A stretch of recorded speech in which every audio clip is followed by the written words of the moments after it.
2020 हम सबके लिए बहुत मुश्किल था क्योंकि कोरोना काल की वजह से हम सब अपने घरों में कैद थे। लेकिन अब नया साल है, 2021 की शुरुआत है और हमने धमाकेदार तरीके से इसकी शुरुआत कर दी है। लेट ही सही, लेकिन हमारी तरफ से आप सभी को a very happy new year. मेरा नाम है मेघा और आप देख रहे हैं पीस फेस्ट, जिसे ऑर्गेनाइज किया है यूथ पीस फाउंडेशन ने।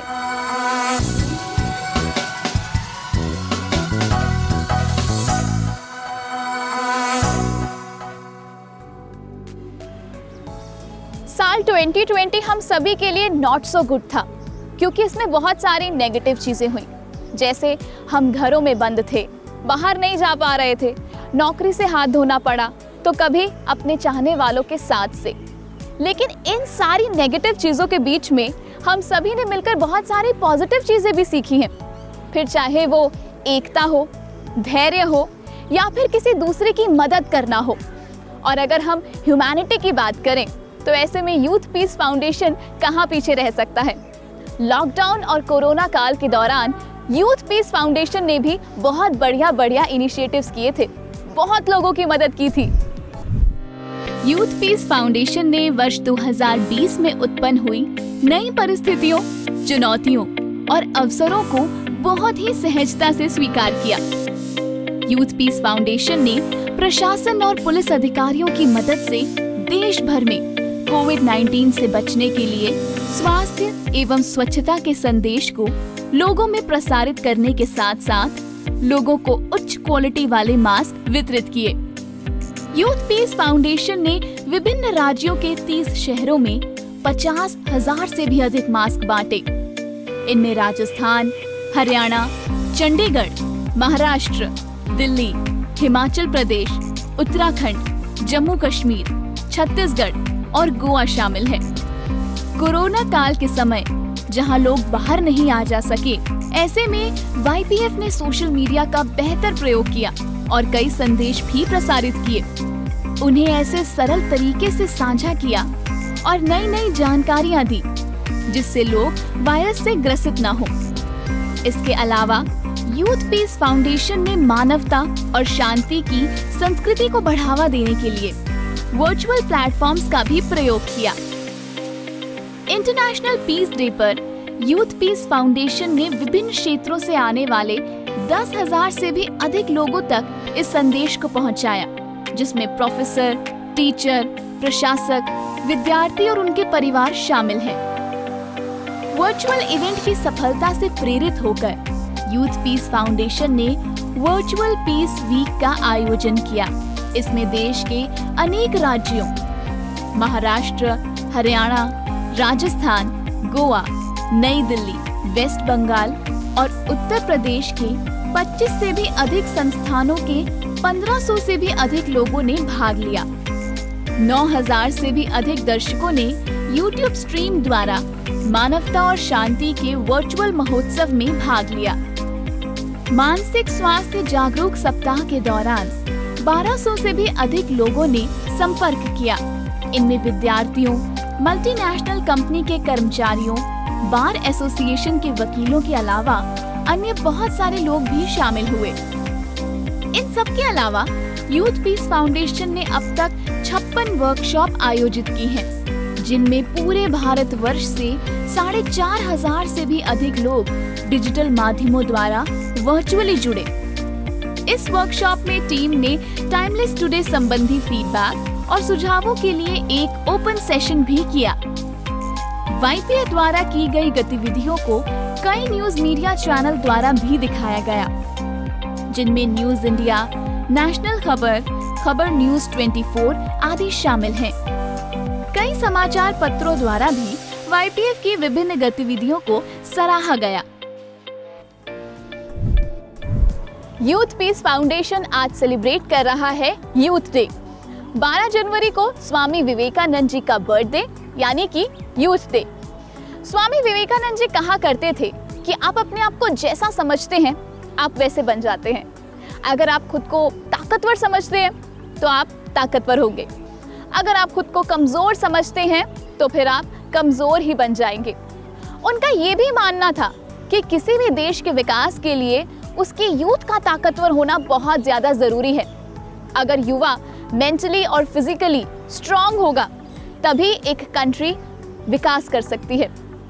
आज हम जानते हैं कि हमारी कंट्री का यूथ कैसे अपना योगदान दे सकता है हमारी सोसाइटी को एक अच्छी दिशा में ले जाने के लिए, पीस एंड प्रॉस्पेरिटी की तरफ। युवा दिवस के उपलक्ष्य में मैं आप सभी लोगों से यही कहना चाहूँगा कि अगर हम चाहें तो एक पीसफुल इन्वायरमेंट में जी सकते हैं, और ये निर्भर करता है आज की युवा शक्ति के ऊपर।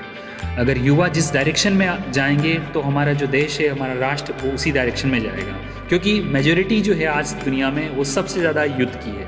Youth is not just an age group. It is a state of mind where we have the energy and power to bring a difference, to make the world a better place. किसी भी society या किसी भी देश में उसके youth को ही उस देश या सोसाइटी का बिल्डिंग ब्लॉक माना जाता है। Youth is a root of every society and world, and for the better future of society, peaceful and prosperous world, we have to build our roots in a proper direction. कभी कभी ऐसा होता है कि जीवन में परिस्थितियां उत्पन्न हो जाती हैं जो हमारे अनुकूल नहीं होती, और हम अपना मानसिक संतुलन खोकर ऐसा निर्णय ले जाते हैं जिसकी भरपाई हम चाहकर भी नहीं कर पाते। लेकिन अगर हम धैर्य से, शांति से उस समय सही निर्णय ले, सही दिशा में निर्णय ले, तो हम उस परिस्थिति से निकल सकते हैं। हम देखते हैं कि कुछ भी नई चीज़ की जो शुरुआत होती है ना, वो मोस्टली यूथ की साइड से ही होती है, क्योंकि यूथ में एक क्षमता है कि वो समाज को चेंज कर सकता है। अगर यूथ पॉजिटिव वे में सही डायरेक्शन में जाए तो समाज के लिए बहुत अच्छा हो सकता है। Today's youngster is having a very big opportunity that they can contribute in making a peaceful and a prosperous world. So how can we do so? So first of all, the first step is to maintain peace in their life, is to avoid violence. Yes, violence is the first step that they can avoid and have peace in their inner soul. Youth Peace Foundation have provided me with a fair opportunity to make people see what is wrong and what needs to be done to make things right. I think the best part about these initiatives is the smiles you get, which makes you believe that it is worth giving time for. YPF यानी कि youth peace foundation एक initiative है जो society में humanity और piece के culture को develop करने का काम कर रहा है। अलग अलग प्रोग्राम, ट्रेनिंग और वर्कशॉप के जरिए युवाओं के लिए मानवता और शांति के लिए एक शांतिपूर्ण और बेहतर समाज बनाने के लिए YPF हमेशा प्रयासरत रहा है।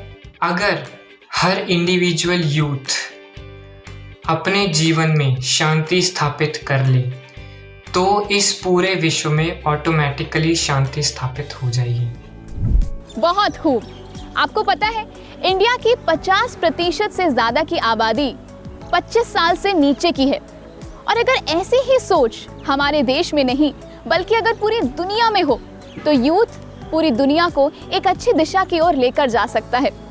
और अगर हम बात करें युवा की, यूथ की, तो यूथ पीस फाउंडेशन भी टाइम टू टाइम ऐसी बहुत सारी एक्टिविटीज़ करता है जिससे हम यूथ को मोटिवेट कर सकें।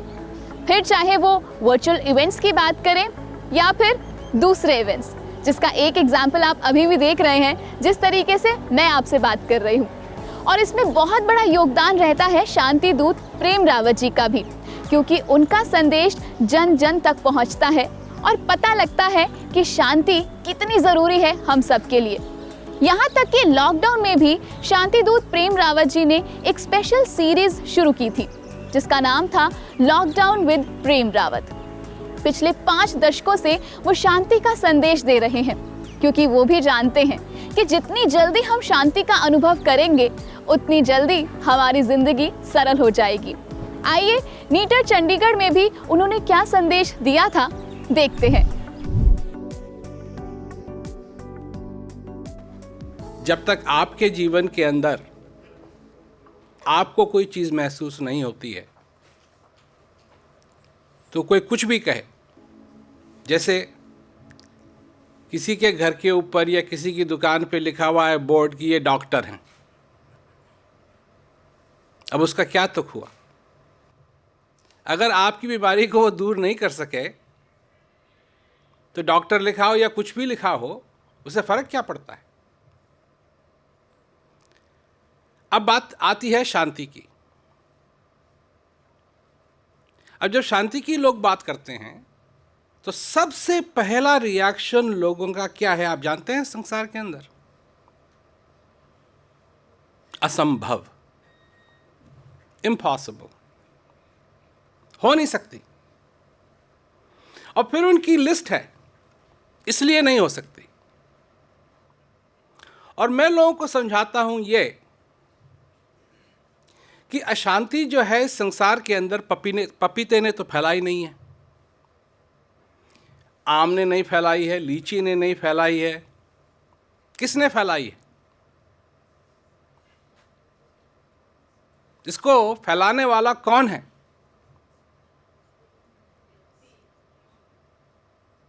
हम लोगों ने। जो मनुष्य हैं संसार के अंदर, उन्होंने ही अशांति फैलाई हुई है। अब चक्कर यह है कि इस संसार में जो कुछ भी गलत है वो मनुष्य का किया हुआ है। प्रदूषण कौन बनाता है? प्रदूषण मनुष्य बनाता है। उससे दुखी कौन होता है? मनुष्य होता है। कंप्लेन कौन करता है? मनुष्य करता है।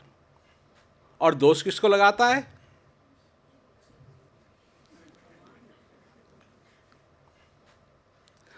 और ऊपर उंगली करने वाला कौन है?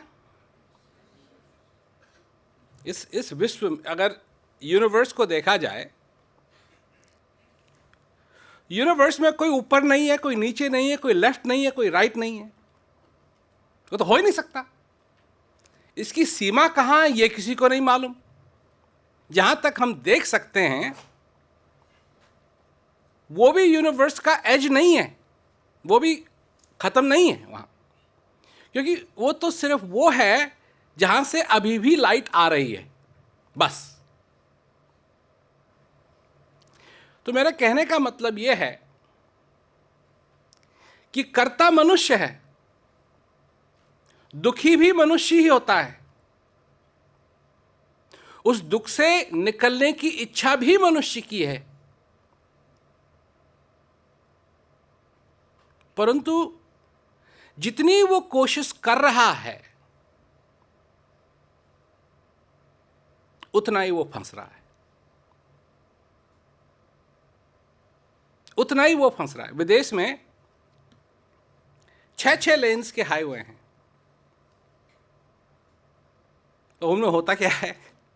अब बनाए क्यों हैं? ताकि ट्रैफिक जल्दी चले। वो होता क्या है? उनको क्या कहा जाता है? वर्ल्ड्स लार्जेस्ट पार्किंग लॉट, विश्व के सबसे बड़े पार्किंग लॉट। क्यों? हमारे शहर, ज्यादा से ज्यादा जो वैज्ञानिक लोग हैं जिन्होंने इन सब चीजों को स्टडी किया है, उनका कहना है कि 20,000 लोग, 40,000 लोग हों, सिटी चल सकती है। पर जहां इतने लाखों लाखों लोग हो जाएं, उसके लिए इंफ्रास्ट्रक्चर बनाना बहुत मुश्किल है। ये कौन करता है? मनुष्य करता है। और अपनी ही करनी से दुखी होकर के अपने आप को वो कभी दोष नहीं देता है। पर दोष की बात तो रही अलग। वो अपने को शांति का स्रोत भी नहीं समझता है। वो ये नहीं जानता है कि जिस शांति को वो खोज रहा है वो उसके अंदर है।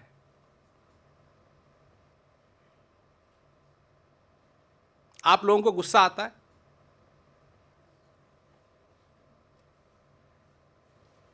नहीं आता है? थोड़ा गुस्सा या बड़ा गुस्सा है, इसकी क्वांटिटी की मतलब जरूरत नहीं है। गुस्सा आता है। कहां से आता है? अंबाला से आता है, देहरादून से आता है, सहारनपुर से आता है, मेरठ से आता है, मुजफ्फरनगर से आता है, देवबंद। कहां से आता है? आपके अंदर से आता है। और आपका गुस्सा कभी आपके घर में पड़ा रहता है या आप जहां जाते हैं वहां जाता है?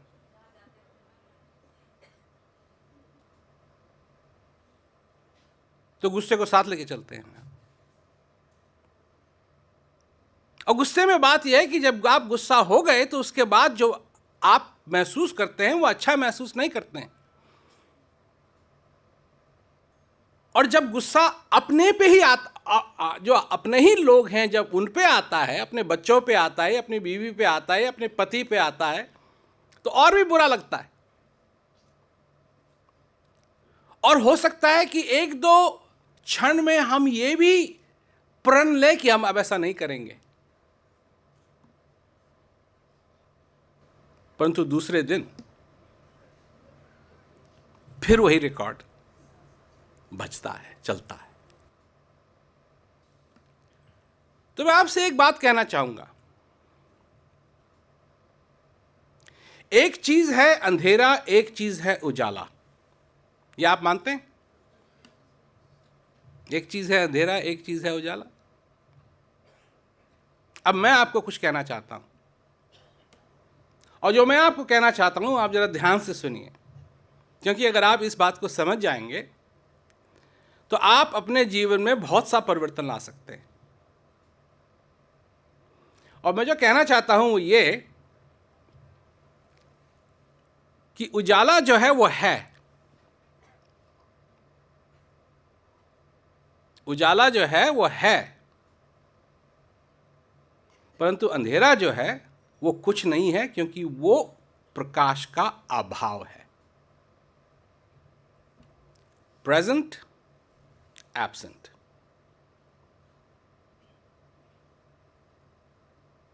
उजाले को आप चला सकते हैं, आप बंद कर सकते हैं, पर अंधेरे को आप बाल्टी में भर के बाहर नहीं फेंक सकते।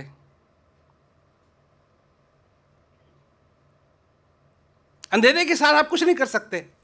अंधेरा अंधेरा है। अंधेरे को आप हटा सकते हैं, पर आप अंधेरे को नहीं हटा रहे हैं। यह नहीं है कि आप अगर अंधेरा हटा देंगे तो लाइट हो जाएगी। अगर यह संभव होता तो लाइट बल्ब की किसी को जरूरत नहीं पड़ती। क्यों? अंधेरा हटा दो, लाइट हो गई। परंतु अंधेरा तभी हटेगा जब लाइट आएगी। तो आप सोचिए जरा, यह शांति क्या है?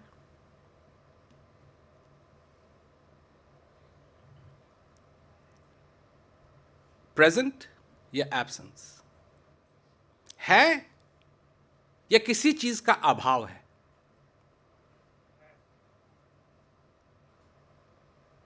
कई लोग हैं जो कहेंगे कि है अशांति है कुछ, मैं कहता हूं कि नहीं है कुछ, इसीलिए उसको हटाने से कुछ नहीं होगा। वो अभाव है। किस चीज का अभाव है?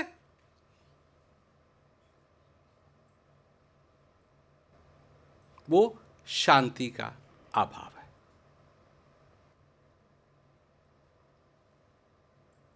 तो लोग अशांति को हटाने में लगे हुए हैं। वही वाली बात है, कमरे में अंधेरा है, अजी जरा धक्का मारिए ना, अंधेरे को बाहर करिए ताकि उजाला हो जाए। यही हाल इस संसार के अंदर है। क्योंकि अगर उसके अभाव को दूर करना चाहते हैं आप, तो उस चीज को लाइए अपने जिंदगी के अंदर जो उसको दूर कर सके।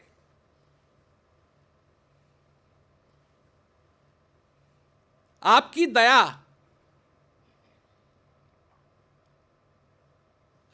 घर में आप कहां रखते हैं? किसी अलमारी में? वो भी आपके अंदर है। और जहां आप जाते हैं आपकी दया आपके साथ जाती है, आपकी समझ आपके साथ जाती है, आपका गुस्सा भी आपके साथ जा रहा है, क्योंकि वह है अभाव। अपने में कुछ नहीं है वो अभाव। इसीलिए बहुत पहले कहा गया है, सोक्रेटिस ने कहा, और सोक्रेटिस के बाद पता नहीं कितने लोगों ने कहा कि अपने आप को जानो। अपने आप को जानने का मतलब ही यह है कि आप किन चीजों के बने हुए हैं, क्या है आपके अंदर, क्या चीजें हैं ऐसी जो आपको हमेशा उपलब्ध हैं।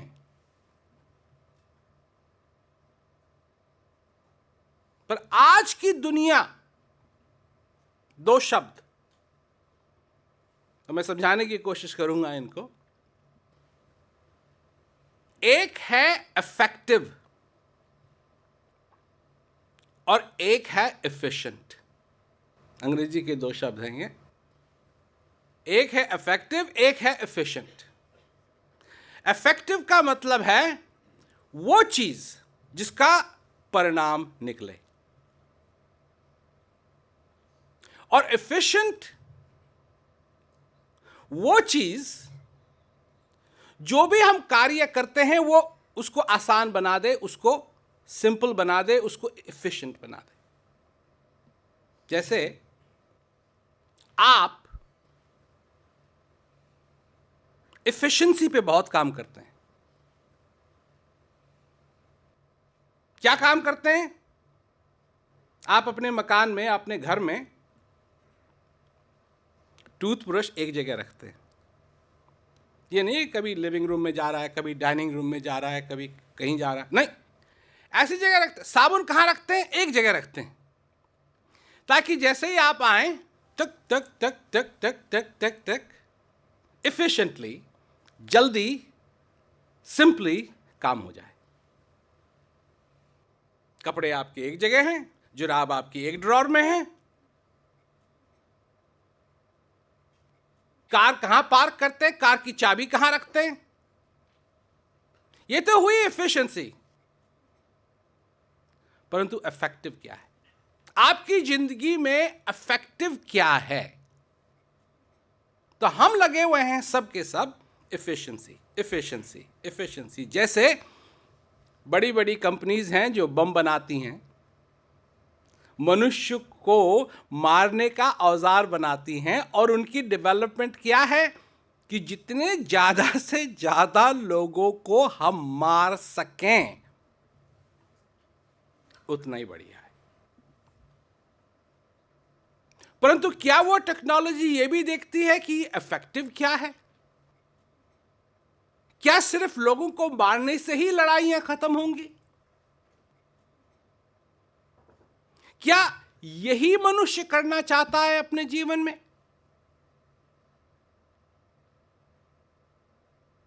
क्योंकि जिस चीज को मनुष्य खोज रहा है,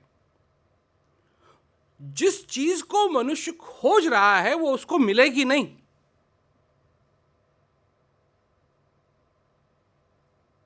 अब आप सोच रहे हो क्यों नहीं मिलेगी?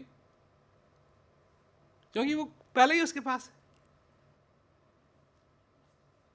वो पहले ही उसके पास है। किस चीज के बने हुए हैं आप? 6 धातु: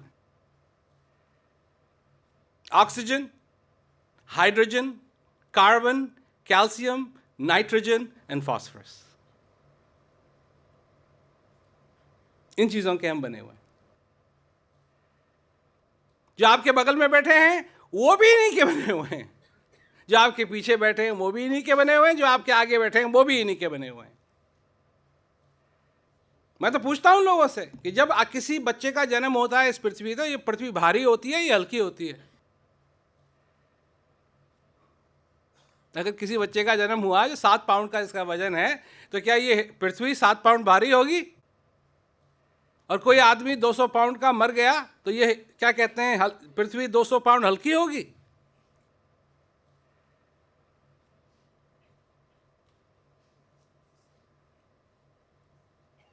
सब एक ही जगह के हैं, सब एक ही हैं।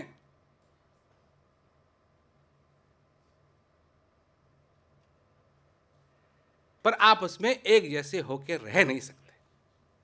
क्यों? क्यों? इसलिए इसका एक कारण सबसे बड़ा यह है कि जब हम छोटे थे तो हमको चीजें सिखाई गई जिसका ना सिर था ना पैर था। उसे कहते हैं लर्निंग बाय रोट, अर्थात रट।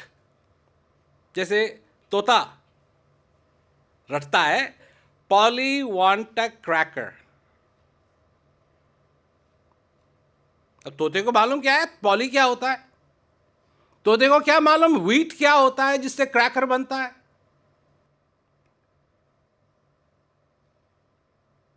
तोता बोलता है राम राम,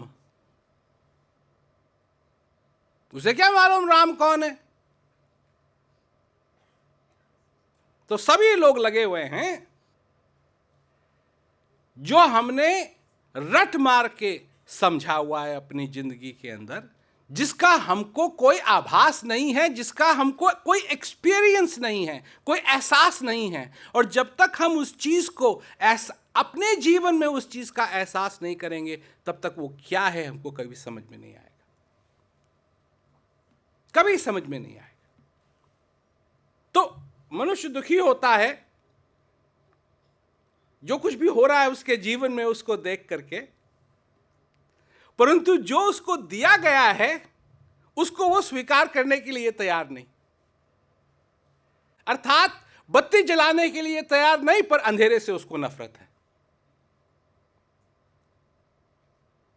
अपनी दया को समझने के लिए तैयार नहीं, पर उसको गुस्से से नफरत है।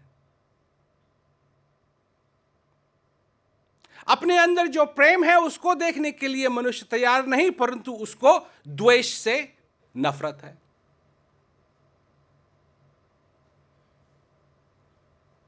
तो ये कहां तक और कब तक चलेगा?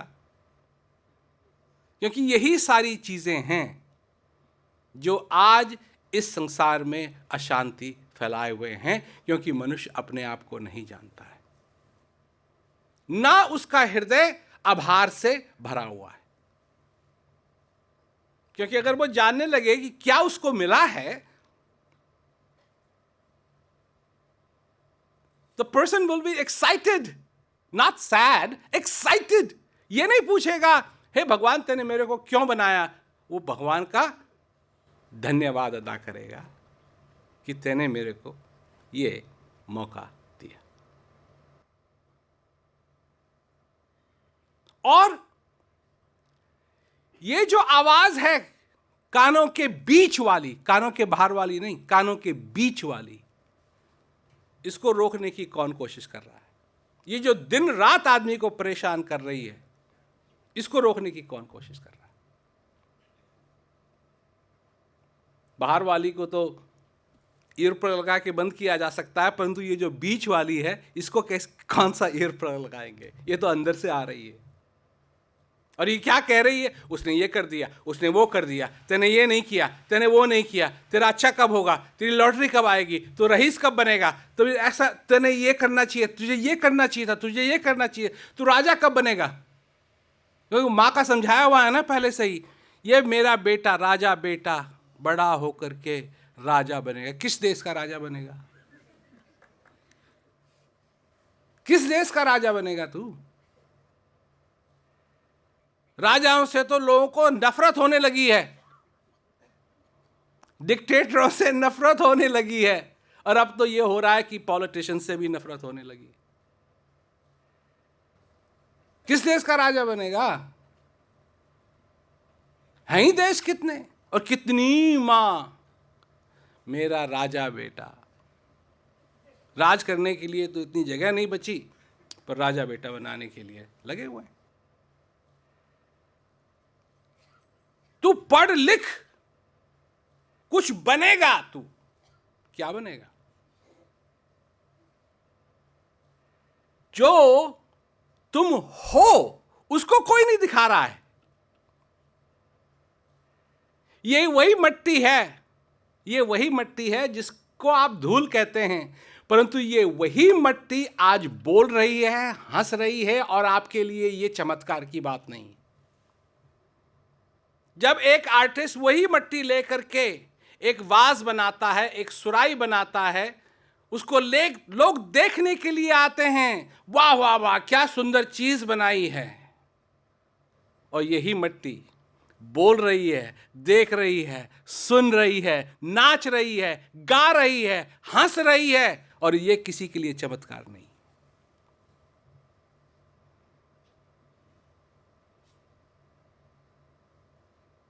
अब ये अंधों की बात नहीं है तो क्या हुआ?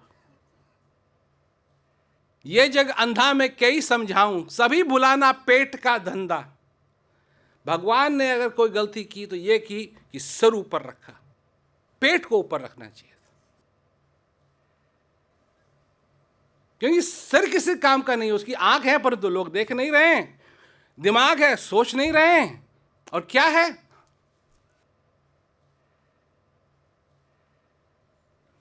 और खाने की बात नहीं है, खाने की बात नहीं है, लालच, इतना लालच है संसार के अंदर, इतना लालच है, और और और और और आज अगर हम इस संसार के अंदर कोई चेंज चाहते हैं, कोई परिवर्तन चाहते हैं, तो वो परिवर्तन संसार से शुरू नहीं होगा, वो आप से शुरू होगा। एक शक्ति है, एक लॉ है, एक कानून है इस संसार के अंदर। और वो जानते हैं क्या कानून है? कि अगर आप 2 मोमबत्ती लें, एक जलती हुई और एक बुझी हुई, और दोनों को साथ में लाएं, तो जानते हैं क्या होगा?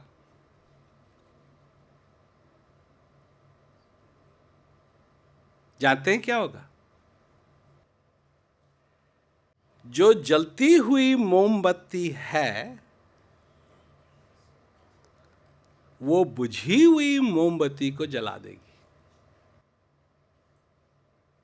उल्टा नहीं कि बुझी हुई क्योंकि वो तो एब्सेंस है।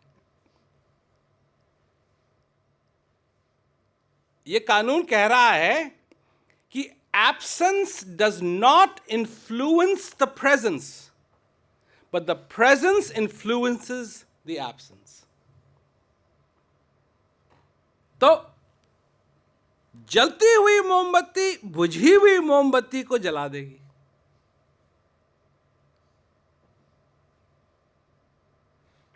अगर आपके हृदय का चिराग जल रहा है तो वो उस चिराग को जो बुझा हुआ है वो जलने लगेगा।